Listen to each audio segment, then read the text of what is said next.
राधे राधे। जय श्री कृष्णा। आपका दिन शुभ और मंगलमय हो। इससे पहले की कथा सुनने के लिए और प्यार देने के लिए आप सभी का बहुत बहुत धन्यवाद। तो आज सुनते हैं आषाढ़ मास महात्म्य में आगे की कथा। तो जैसा कि आप जानते हैं कि ब्रज में इंद्रोत्सव का आयोजन होने वाला था। उत्सव के लिए जो उत्सुक ब्रजवासी थे, उन्हें देखकर भगवान कृष्ण ने बड़े बूढ़े गोपों से कौतूहलवश पूछा कि यह इंद्रोत्सव क्या वस्तु है जिससे आप लोगों को इतना हर्ष हो रहा है। श्री कृष्ण को अत्यंत आदर पूर्वक प्रश्न करते देखकर नंद गोप ने कहा कि बेटा, देवराज इंद्र मेघ और जल के स्वामी हैं। उन्हीं से प्रेरित होकर मेघ जल में रस की वृष्टि करते हैं और उस वृष्टि से ही अन्न पैदा होता है, जिसे हम तथा अन्य देहधारी लोग खाकर जीवन निर्वाह करते हैं। ये दूध और बछड़ों वाली गौवें इंद्र के बढ़ाए हुए अन्न से ही संतुष्ट होकर हष्ट पुष्ट रहती हैं। जहाँ वर्षा करने वाले मेघ होते हैं, वहाँ बिना खेती की भूमि नहीं दिखाई देती, कोई ऋणग्रस्त नहीं रहता और वहाँ एक भी भूख से पीड़ित मनुष्य नहीं दिखाई देता। मेघ सूर्य के किरणों द्वारा इस पृथ्वी का जल ग्रहण करते और फिर संपूर्ण लोगों की भलाई के लिए उसे बरसा देते।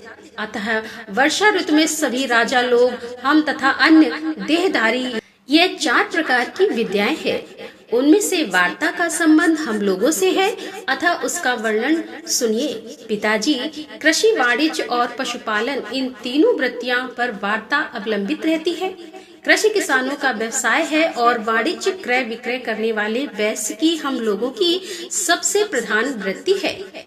गोपालन, इस प्रकार यह वार्ता के 3 भेद हैं। उपयुक्त 4 विद्याओं में से जो इस विद्या से निर्वाह करता है, वही उसके लिए महान देवता है। उसे उसी की पूजा अर्चना करनी चाहिए। पिताजी, वही उसके लिए उपकार है।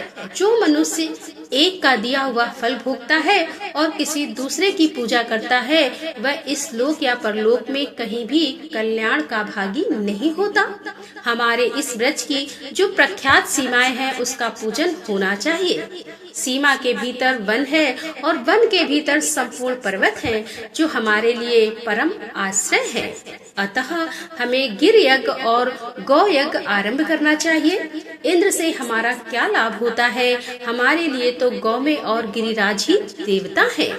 ब्राह्मण मंत्र युक्त यज्ञ को प्रधानता देते हैं। किसानों के यहाँ सीर यज्ञ अर्थात हल पूजन होता है और हम जैसे वन और पर्वतों में रहने वाले लोग गिर यज्ञ और गौ यज्ञ का अनुष्ठान करें तो उत्तम रहेगा। इसीलिए मेरा तो विचार यह है कि आप लोग भांति भांति की पूजा सामग्रियों से गिरिराज गोवर्धन की पूजा करें और संपूर्ण ब्रज का दूध एकत्र किया जाए और उससे ब्राह्मणों तथा अन्य याचकों को भोजन कराया जाए। इस प्रकार गोवर्धन का पूजन, होम और ब्राह्मण भोजन हो जाने पर गौओं का शरद ऋतु में प्राप्त होने वाले पुष्पों द्वारा श्रृंगार किया जाए और वे गिरिराज की परिक्रमा करें। गोपगण, यही मेरी संपत्ति है।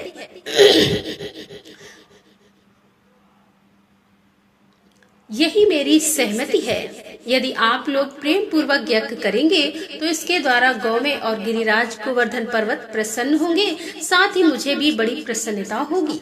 श्री कृष्ण का यह वचन सुनकर नंद आदि ब्रजवासियों के मुख हर्ष से प्रफुल्लित हो उठे। वे कहने लगे, बहुत ठीक बेटा, तुमने जो अपना मत प्रकट किया है वह बहुत ही सुंदर है। हम लोग वही करेंगे। अब गिरि यज्ञ का ही आरंभ किया जाए। ऐसा कहकर ब्रजवासियों ने गिरि यज्ञ का अनुष्ठान किया। गिरिराज गोवर्धन को दही और खीर आदि की बलि चढ़ाई, सैकड़ों हजार ब्राह्मणों को भोजन कराया, फिर गौवों और सांडों की पूजा की गई और उनके द्वारा गिरिराज की परिक्रमा कराई गई। सांड जल से भरे मेघ की भांति गर्जना करते थे। भगवान कृष्ण दूसरे रूप में पर्वत के शिखर पर जा बैठे और मैं ही मूर्तिमान गिरिराज हूँ, ऐसा कहकर गोपों द्वारा अर्पित किए हुए नाना प्रकार के अन्नों का भोग लगाने लगे और अपने कृष्ण रूप से ही गोपों के साथ पर्वत शिखर पर चढ़कर उन्होंने अपने द्वितीय शरीर गिरिराज का पूजन भी किया। फिर गिरिराज रूप में प्रकट हुए भगवान अंतर्ध्यान हो गए और गोपगण उनसे मनोवांछित वरदान पाकर यज्ञ की समाप्ति करके पुनः अपने ब्रज में वापस लौट आए। व्यास जी कहते हैं कि इंद्र यज्ञ में बाधा पड़ने से देवराज इंद्र को बड़ा क्रोध हुआ। उन्होंने मेघों के सर्वर्त नामक गणों से कहा, बादलों मेरी बात सुनो और मैं जो भी आज्ञा दूं उसे बिना विचारे शीघ्र पूरा करो। खोटी बुद्धि वाले नंद गोप ने अन्य ग्वालों के साथ श्री कृष्ण के बल पर उन्मत्त होकर मेरे यज्ञ को बंद कर दिया है। इसीलिए उनकी जो सबसे बड़ी आजीविका है और जिनका पालन करने के कारण वे गोप कहलाते हैं, उन गौओं को मूसलाधार बारिश से पीड़ित कर दो।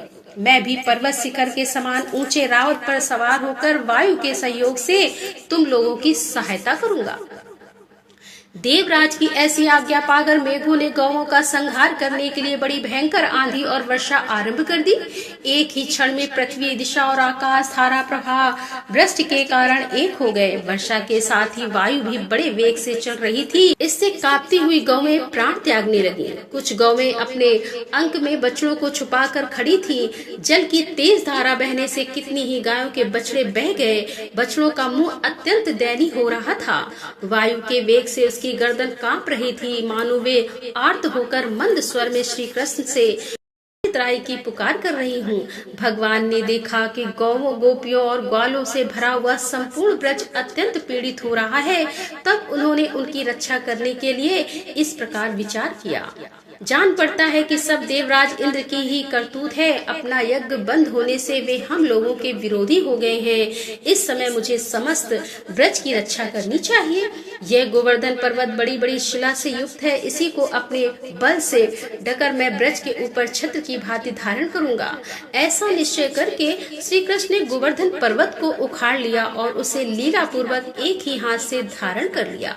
पर्वत उखाड़ने के बाद जगदीश्वर श्री कृष्ण ने गोपों से कहा, मैंने वर्षा से बचने का उपाय कर दिया। तुम सब लोग इसके नीचे आ जाओ और जहाँ वायु का झोंका न लगे ऐसे स्थानों पे यथा योगी बैठ जाओ। किसी प्रकार का भय मत करो। पर्वत के गिरने की आशंका तो बिल्कुल ही छोड़ दो। पर्वत के गिरने की आशंका तो बिल्कुल ही छोड़ दो। भगवान के इस प्रकार कहने पर समस्त गोप, छकड़ा, लादे और गौवे के साथ उसके नीचे आ गए। वर्षा की धारा से पीड़ित हुई गोपियां भी वहां आ गईं। श्री कृष्ण ने गोवर्धन पर्वत को स्थिरता पूर्वक धारण कर रखा था और वह पर्वत तनिक भी हिलता डुलता नहीं था। ब्रिज में रहने वाले गोप गोपीजन हर्ष और विस्मयपूर्ण दृष्टि से उन्हें देखते रहे। नंद के ब्रज में मेघों ने लगातार 7 रातों तक वर्षा की। वे इंद्र की आज्ञा से गोपों का विनाश करने पर तुले हुए थे, परंतु श्री कृष्ण तब तक उस पर्वत को धारण किए खड़े रहे। इससे गोकुल की पूर्ण रक्षा हुई और इंद्र की प्रतिज्ञा झूठी हो गई। तब उन्होंने बादलों को वर्षा करने से रोक दिया। बादल हट गए, आकाश स्वच्छ हो गया और इंद्र का कार्य सफल नहीं हो सका। तब समस्त ब्रज के लोग प्रसन्नता पूर्वक वहां से निकलकर पुनः अपने अपने स्थान पर आ गए। फिर श्री कृष्ण ने भी महापर्वत गोवर्धन को यथा स्थान रख दिया। ब्रजवासी विस्मित होकर उनकी यह लीला देख रहे थे। श्री कृष्ण ने गोवर्धन पर्वत धारण करके समूचे गोकुल को बचा लिया। यह जानकर इंद्र को उनके दर्शन करने की इच्छा हुई। वे महागज ऐरावत पर आरूढ़ होकर ब्रिज में आए। वहां देवराज ने गोवर्धन पर्वत के समीप श्री कृष्ण का दर्शन किया।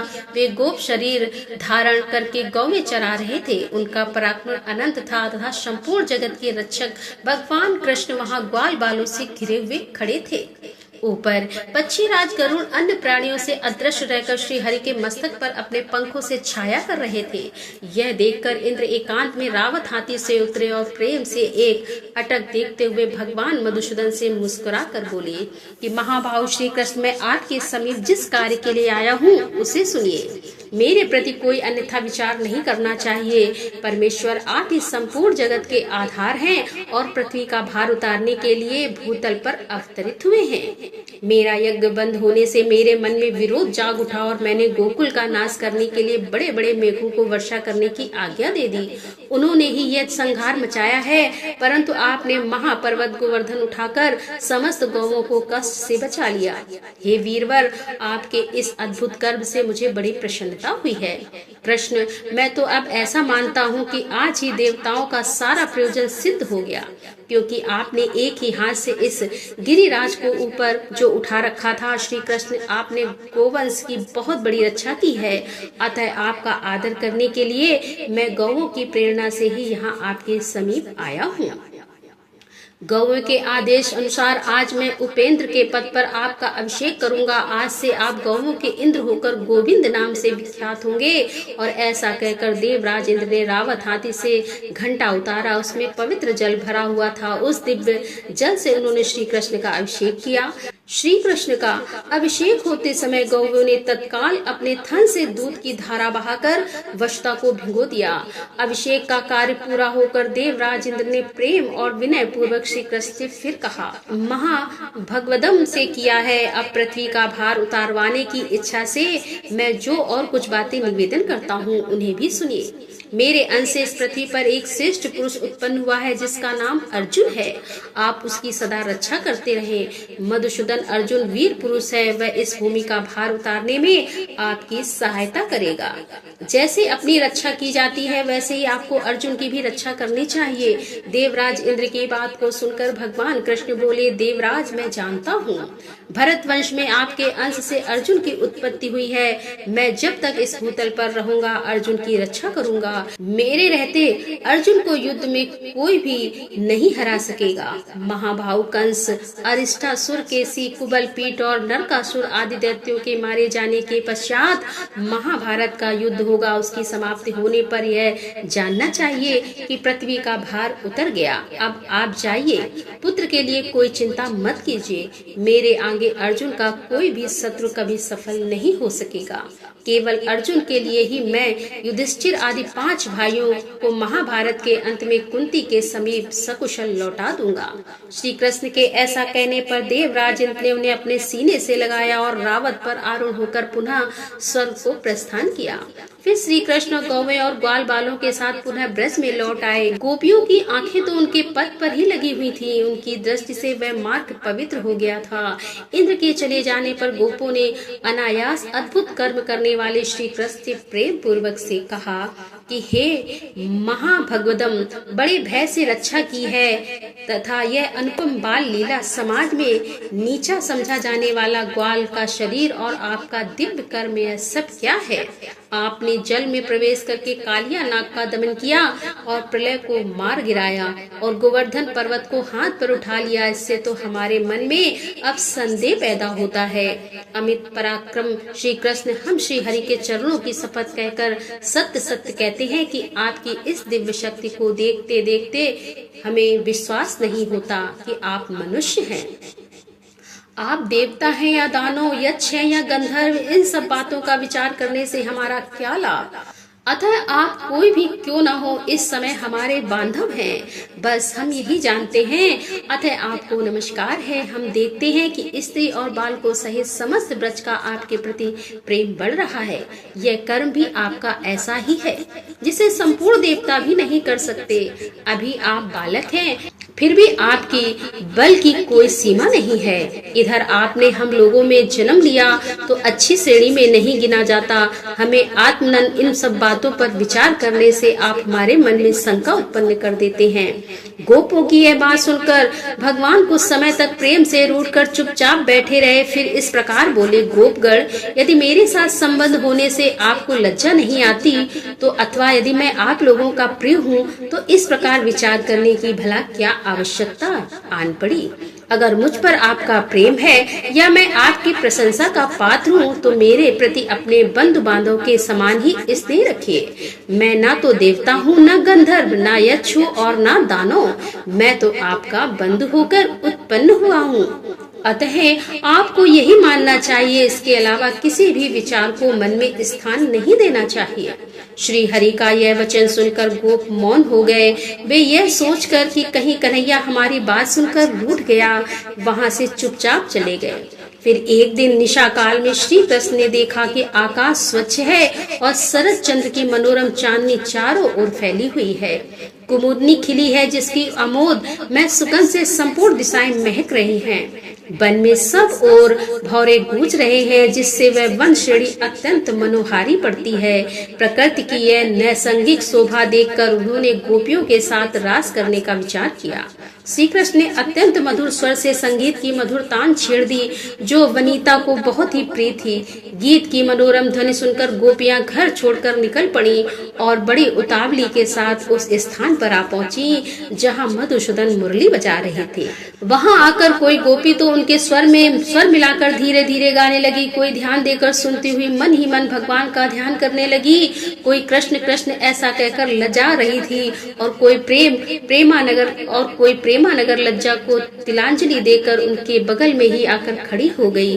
कोई गोपी बाहर गुरुजनों को खड़ा देखकर घर के भीतर ही रह गई और नेत्र बंद करके तन्मय होकर गोविंद का ध्यान करने लगी। गोपियों से घिरे हुए श्री कृष्ण रास लीला का रसास्वादन करने के उत्सुक थे, अतः उन्होंने शरद कालीन चंद्रमा की ज्योत्सना से अत्यंत मनोरम प्रतीत होने वाली उस रजनी का सम्मान किया और रास आरंभ करके उसे गौरव प्रदान किया। इसी बीच में श्री कृष्ण गायब होकर कहीं अंतर ध्यान हो गए।